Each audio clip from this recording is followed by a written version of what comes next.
Good morning. এখন বাজে হচ্ছে 9:10 আর আজকে হচ্ছে মঙ্গলবার।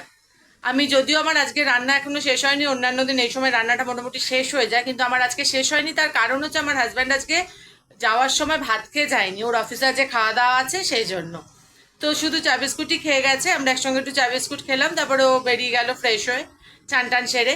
আর আমি এখন ধীরে ধীরে রান্না বান্নার দিকে যাচ্ছি। তো আমার হয়ে গেছে যেগুলো, সেগুলো হচ্ছে ঢ্যাঁড়স ভাজা হয়ে গেছে, আমের টক হয়ে গেছে। এখন আমি আমার গ্যাসে বসানো আছে পুঁইশাক চচ্চড়ি, এবার পনির করব, মাছ করব, ব্যাস, তাহলে আমার রান্না মোটামুটি কমপ্লিট।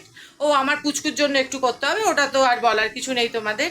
তো চলো আমি ধীরে ধীরে কি কি করছি তোমাদের সঙ্গে সবটাই নিশ্চয়ই শেয়ার করবো। পুঁইশাক চচ্চড়িতে আমার সমস্ত মশলা টশলাগুলো দেওয়া হয়ে গেছে, আমি দিয়ে নিয়েছি। শুধু এখন আমি একটুখানি কষাচ্ছি, কষানোর পরে একটু জল দিয়ে দেবো, তাহলে এটা যদি এটা সেদ্ধ হয়ে গেলে এটা সঙ্গে সঙ্গে হয়ে যাবে। যাই হোক, তো আমার মেয়ের কালকে থেকে অনলাইন ক্লাস স্টার্ট হয়েছে। তো এখনো যেহেতু ওঠেনি ঘুম থেকে, কালকে অনেকটা রাত পর্যন্ত একটুখানি ওই বলছিলামই বাবার সঙ্গে ম্যাথ করছিল, তাছাড়া অনেকটা রাত পর্যন্ত পড়াশোনা করেছে। তো সেই জন্য এখনো ওঠেনি, ওর 11টা থেকে অনলাইন ক্লাস। এবার আমি তাই ওকে বারবার করে ডাকছি আর বলছি যে ওঠ, তাড়াতাড়ি করে উঠে পড়, খাওয়া দাওয়া করে নিতে হবে, চান করে নিতে হবে। ওই উঠছি, উঠবো, এই চলছে। যাই হোক, আমি আমার তাড়াতাড়ি করে চচ্চড়িটা একটুখানি করে নিই, একটু জল ঢেলে নিই, নাহলে আবার মুশকিল হবে, যদি পুড়ে যায় তাহলে আবার সমস্যা।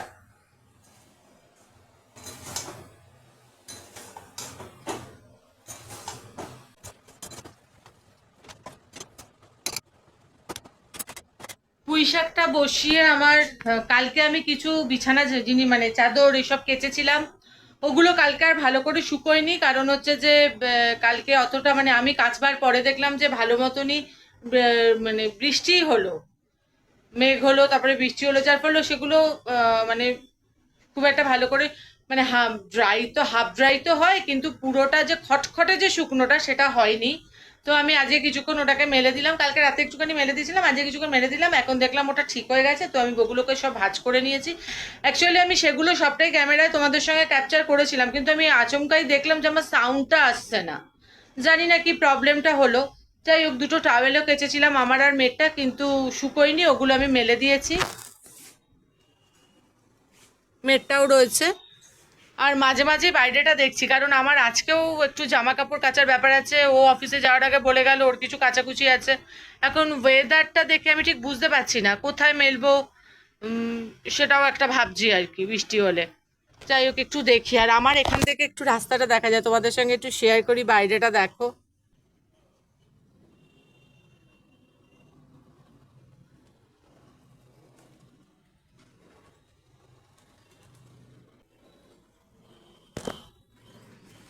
এখান থেকে আমার যখন মানে কাজ টাজ মানে হয়ে যায়, বা আমার হয়তো রান্না টান্না বসিয়ে এসে সেরকম কোনো কাজ নেই, তো আমি এখানটা একটু দাঁড়িয়ে থাকি, ভালোই লাগে দেখতে।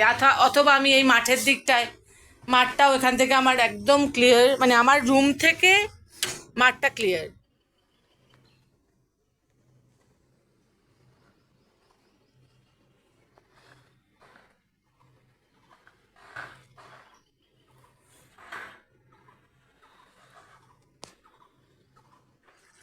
আমার পুঁইশাক হয়ে গেছে, পনিরটাও হয়ে গেছে, দেখো পনিরটা মোটামুটি আমার হয়েই এসেছে। ঝোলটা একটুখানি টেনে গেলে নামিয়ে দেবো। এখানে আমি ভাত বসিয়েছি, আর এরপরে আমি মাছের ঝোলটা করব, ব্যাস, তাহলে আমার আজকের মতো রান্নাটা কমপ্লিট হয়ে যাবে। এটাকে নামাতে হবে, নামিয়ে নিয়ে তারপর আবার তোমাদের সাথে কথা বলছি। চলো মাছটা হোক, ততক্ষণে আমি ঘরে গিয়ে বিছানাটা তুলে দিয়ে আসি। এদিকে মাছ ভাজাটা হোক, আমি বিছানাটা তুলে রেখে আসি। কারণ আমার আজকে বিছানা তোলা হয়নি, আমার আজকে বলে না, মানে বিছানাটা আজকে মেয়ে এমনিতেই অনেকটা লেটে উঠেছে বলে আমার এই করব করে আর কিছুই হয়নি। বিছানাটাকে তুলে দিই, তারপরে ভাঁজ করা এগুলো সব গুছিয়ে দেবো, পর্দাগুলো তার আগে সরিয়ে দিই। হাওয়া দিচ্ছে, কালকে এগুলো কেচেছিলাম, তো এগুলো আর আমি তুলিনি।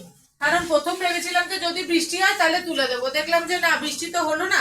এবার সবটা ইয়ে হয় না, মানে তখন আর ইচ্ছে করছিল না, যখন বিকেল বিকেল হয়ে গেছিল।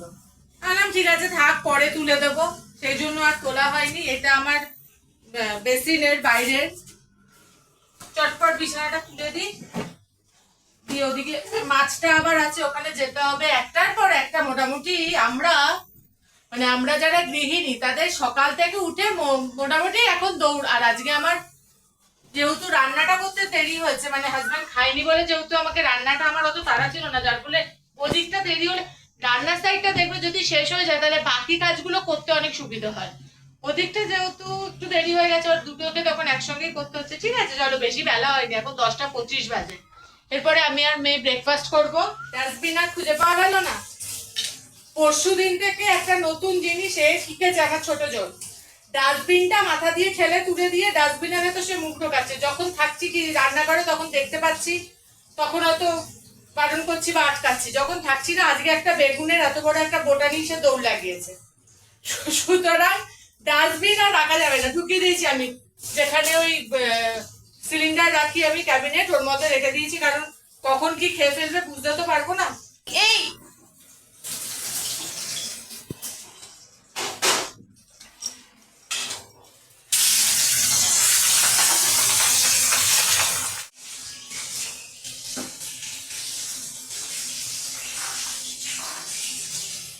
এই জায়গাটাতে এই যে নিচটা, ধরো দেখতে পাবে কিনা জানি না, এই নিচটা এখানটায় ও উঠে বসে থাকে সন্ধ্যেবেলা, যখন আমরা সবাই মিলে এখানে বসি গল্প করি, আর এখানে উঠে বসে রাস্তাটাকে মাঠ দেখে। কারণ মাঠে অনেক মানুষই মাঠে আসেন সন্ধ্যেবেলা, হাওয়া চলে তো প্রচন্ড, তো গল্প করে। ক্লাব আছে আমার সামনে, সে ক্লাবের ছেলেরা আসে, তো মাঠটা বেশ জমজমাট থাকে। আগে আমিও যেতাম মাঠে, আমরাও যেতাম, গিয়ে গল্প করতাম। মেয়ে তখন ছোট ছিল, পড়াশোনার চাপটা কম ছিল, কিন্তু এখন মেয়ে উঁচু ক্লাস হয়ে গেছে, পড়াশোনার প্রেশারটা যেহেতু অনেকটা বেড়ে গেছে, ওই জন্য আর বেরোনোটা হয় না, মানে সেই অর্থে মাঠে যাওয়াটা হয় না।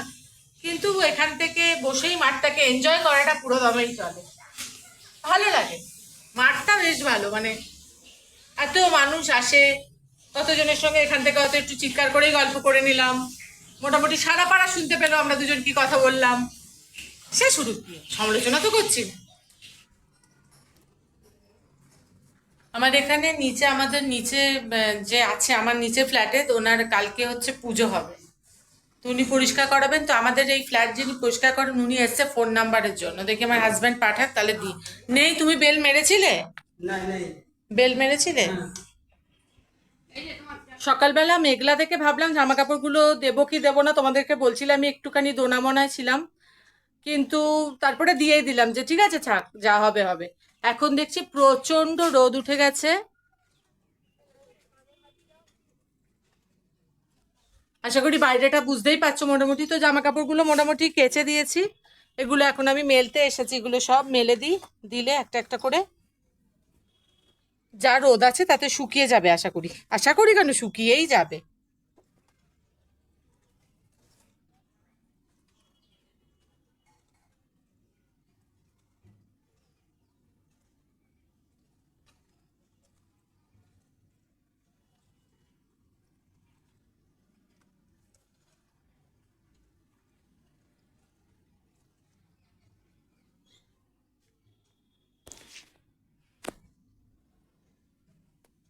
এত রোদ। এইটা হচ্ছে আমার বেডরুমের জানলা, কিন্তু এটা হচ্ছে আমার পশ্চিম দিক, আর জানলাটা যেহেতু অনেকটা লম্বা, ওই জন্য আমি এখানে দড়ি টানিয়ে নিয়েছি, কারণ সুবিধা হয়।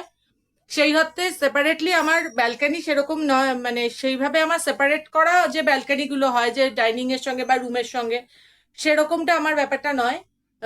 আমার হচ্ছে একসঙ্গে টানা, ডাইনিং থেকে টানা ব্যালকানি। তো সেখানেও কিছু মেলা আছে, সেখানে মানে আমার পুচকু যে হিসু টিসুগুলো করে তার ন্যাকড়াগুলো আমাকে ওখানেই মেলতে হয় কি তা। আর এছাড়াও আরো অনেক কিছুই ওখানে মেলা টেলা থাকে।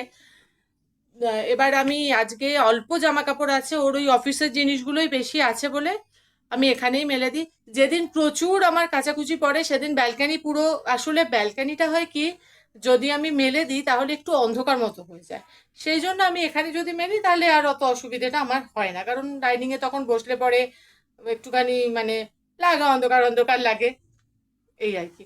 আমার চান হয়ে গেছে, পুজো হয়ে গেছে, এখন বাজে ঘড়িতে এই এক 4টে বলছি, মানে কি অবস্থা হয়ে গেছে আমার, 1টা 20। তো আমি এগুলো সব মেলে নিই। মেয়ে চান করতে গেছে ওর আজকে। গুড ইভিনিং, এখন বাজে বিকেল 5টা 25। আমি দুপুরবেলা চান টান করে তোমাদের সঙ্গে কথা বলেছি, মানে তোমাদের, আর তারপরে আমরা খাওয়া দাওয়া করলাম। করবার পরে খাওয়া দাওয়া করেছি তখন কটা বাজে, 2:10 সবে। খাওয়া দাওয়া করে তারপরে আমি একটুখানি শুলাম আর মেয়ে বসে বসে একটু টিভি দেখছিল। আর এখন আমি জাস্ট এই কিছুক্ষণ আগে ওই মানে উঠলাম, উঠে আমার পুচকুটার সঙ্গে একটুখানি পুচকুটাকে একটু খেতে টেতে দিয়ে তারপরে একটু ফ্রেশ হলাম। তো এক্ষুনি আমি শুনলাম যে আমার বাড়িতে কিছু গেস্ট আসছে, তারা আমাকে ফোন করে বলল। তো এখন একটু নিজেরা চা খাই, চা করে একটু চা খাই, তারপরে তারা আসুক। আমার জামা কাপড়গুলো সব শুকিয়ে গেছে, আমি ওগুলো কিছুক্ষণ আগে 2-1টা তুলছিলাম, তারপরে একটুখানি বললাম ওকে খেতে দিতে এলাম, তো তারপরে বাকি জামা কাপড়গুলো একটু তুলে নিই।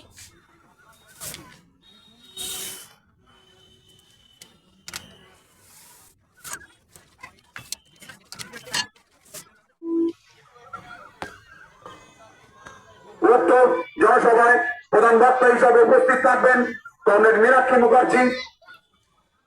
আমার হাজব্যান্ড আজ অফিস থেকে তাড়াতাড়ি চলে এসেছে, ওই যে তোমাদের বললাম যে আমাদের গেস্ট আসবে, তো সেই জন্য একটু তাড়াতাড়ি চলে এসেছে। তো ওকে একটু চা আর একটু টিফিন কিছু দিয়ে নিই। এখন একটু বেরোচ্ছি।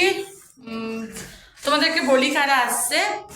আসছে হচ্ছে আমার যা ভাসুর আর আমার ভাসুরজি শ্বশুর শাশুড়ি, ওনারা আছেন। তো আমি একটুখানি সকালবেলা বেরোতে পারিনি, ভীষণ গরম, ওনাদের জন্য একটু কোল্ড ড্রিঙ্কস আনতে যাচ্ছি। এসে একটুখানি ঠান্ডাটাই মানে আমাদের খেতে ইচ্ছে করে। দেখো এখানে আলোটা জ্বলছে না, তো ঘুরে আসি, নিয়ে আসি। আমার সামনেই দোকান, মোড়ের একটুখানি মানে মোড়ের মাথায়।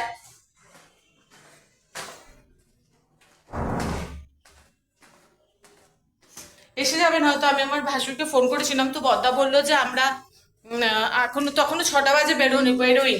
তারপর তখন বেরোবে করছে, দেখা যাক কখন আসে, হয়তো 6:45 মধ্যে এসে যাবে।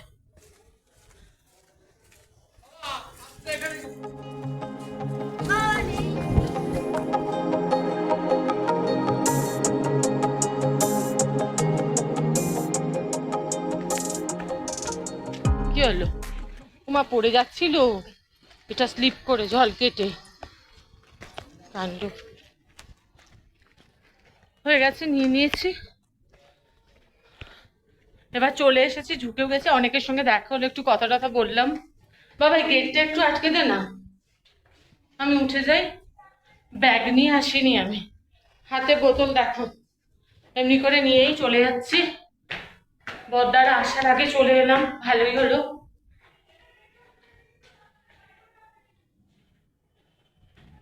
এমন চিৎকার হলো, আসলে আমাদের এখানে একটা জিমন্যাস্টিকের মানে জিমনেশিয়াম আছে, ওখানে অনেক বাচ্চা থেকে বড় অনেকেই জিমন্যাস্টিক শিখতে আসে। তো এই বিকেল 4টে থেকে 7টা 7:30 ওদের প্র্যাকটিস চলে। এই সময়টা এখানে বেশ গম গম করে, এমনিতেই আমাদের এই মাঠ চত্বরটা সবসময় গম গম করে। হাঁপিয়ে গেছি, সিঁড়ি দিয়ে উঠছি তো, আওয়াজ পাচ্ছ?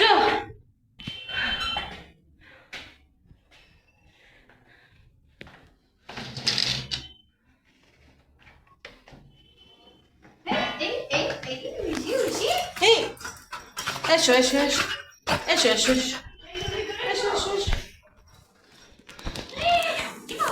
সে তো দেখেনি, ওর জন্য অ্যাকচুয়ালি আমার ছোট জনের জন্য আমি কোলাপসেবলটা বন্ধ করে রেখে দিই, কারণ অনেকে ভয় পায়, ছোট হলে অনেকে ভয় পায় বন্ধ। তাছাড়া ওর একটা সমস্যা হচ্ছে, কোলাপসেবল খোলা পেলেই ও দৌড়ে মাঠে চলে যায়। মাঝখানে একদিন রাত্রিবেলা, তখন প্রায় 10:30 11:15 বাজে, একটুখানি কোলাপসেবলটা কি হলো, কি আছে কি আছে কি আছে কি আছে কি আছে বলে, এসে গেছি। কোলাপসেবলটা খোলা পেয়ে সোজা দৌড়ে মাঠে চলে গেছে। এবার ওখানে রাস্তার এত কুকুর, ভয় লাগে না কামড়ে আছড়ে দিলে। এখন ওই 7টা 15 মতন বাজে, ওনারা এসে গেছে। তারপরে মানে সবার সঙ্গে কথা হচ্ছে, আমরা গল্প করছি, প্রচুর মজা করেছি আজকে। সন্ধ্যেটা ভীষণ ভালো কেটেছে। অ্যাকচুয়ালি আমার ভাসুরজি থাকে হচ্ছে ওর হাজব্যান্ডারও, দুজনে ওরা চাকরি করে, ওরা থাকে মুকুন্দপুরে। এবার আমার ভাসুরজি শ্বশুর আর শাশুড়ি ওদের সঙ্গে দেখা করতে এসেছেন। তো ওখান থেকে আমরা কিছুদিন আগে গিয়েছিলাম, ওনাদের সঙ্গে দেখা টাকা করে এলাম। তো ওনারা আজকে এই প্রথম আমার এই ফ্ল্যাটে ওনারা এলেন। এই ফ্ল্যাটে আমি খুব বেশি দিন আসিনি, এই 1 বছর হবে। তো ওনারা আমার ফ্ল্যাটটা দেখতে এলেন, কিন্তু একটা জায়গায় একটু খারাপ লাগছিল যে আমার ভাসুরজি আসতে পারলো না। আমি ওকে ফোন করেছিলাম, বললো যে না আমার ভীষণ প্রেশার অফিসে, আমি একদম আসতে পারবো না। যাই হোক, কথা বলতে বলতে দেখো ওনারা চলে যাচ্ছে, আর আমি আমার পুচকুটাকে নিয়েই রাস্তায় বেরিয়েছি যে চল তোকে একটু ঘুরিয়ে নিয়ে আসি। কিন্তু অসম্ভব, সে তো আমাকে টানতে টানতে নিয়ে যাচ্ছে, আমি আর তাকে কি নিয়ে যাব। তো আস্তে আস্তে ওরা আসলে কি হয়, কেউ এলে পরে তখন প্রচুর গল্প, প্রচুর মজা, তখন খুব ভালো লাগে। কি খাওয়া দাওয়া হলো না হলো সেটা না, কিন্তু এই যে মজাটা, এটা দারুণ লাগে। কিন্তু যখন তারা চলে যায় তখন কিন্তু একটু খারাপই লাগে। যাই হোক, ওরা চলে গেলে। এইবার দেখো ও ছুটেছে ওদের পিছনে পিছনে বোধহয়, তারপরে এদিক ওদিক সেদিক এই ঘুরলো একটুখানি। আসলে ওকে নিয়ে আমি খুব একটা এত বড় মাঠ বা রাস্তা থাকা সত্ত্বেও খুব একটা বেরোই না, কারণ এখানে আমাদের একটা কুকুরের না ছোট ছোট 2-4টে বাচ্চা হয়েছে। এবার ভীষণ ওরা মানে তেড়ে আসে, ওকে অ্যাটাক করতে চায়, ভয় করে, তখন আমার খুবই ভয় করে। আর আমাদের এও ওই যে কেমন ছুটোছুটি করছে, তারপরে ওকে জোর করেই বললাম না না এবার ঘরে চল তুই, বলে আমরা চলে এলাম। ওরা এক্ষুনি চলে গেল দেখলেই। তো আমি তারপরে ওপরে উঠে এসে এখন ওই সেরকম কোনো কাজকর্ম কিছু নেই, ওদের যেটুকু যা বাসন কোসন আছে ওগুলো একটু ধুয়ে দেবো, কারণ কালকে আমার মিঠু আসবে না। তাই আমি আজকেই যদি কাজটা সেরে রাখি, কালকে আমার অতটা অসুবিধাও হবে না। আর তারপরে আর কি, আর এই আর কি টুকটাক নিজেরা একটু খাওয়া দাওয়া করবো, তারপর তো শুয়েই পড়বো। তো যাই হোক, আমি আমার ভিডিওটা আর লম্বা করছি না, আমার ভিডিওটা আমি আজকের মতো এখানেই শেষ করছি। যদি আমার ভিডিও তোমাদের একটুও ভালো লাগে তাহলে প্লিজ একটা শেয়ার করো, একটা লাইক করো, আর সাবস্ক্রাইব করো। তো গুড নাইট, টাটা।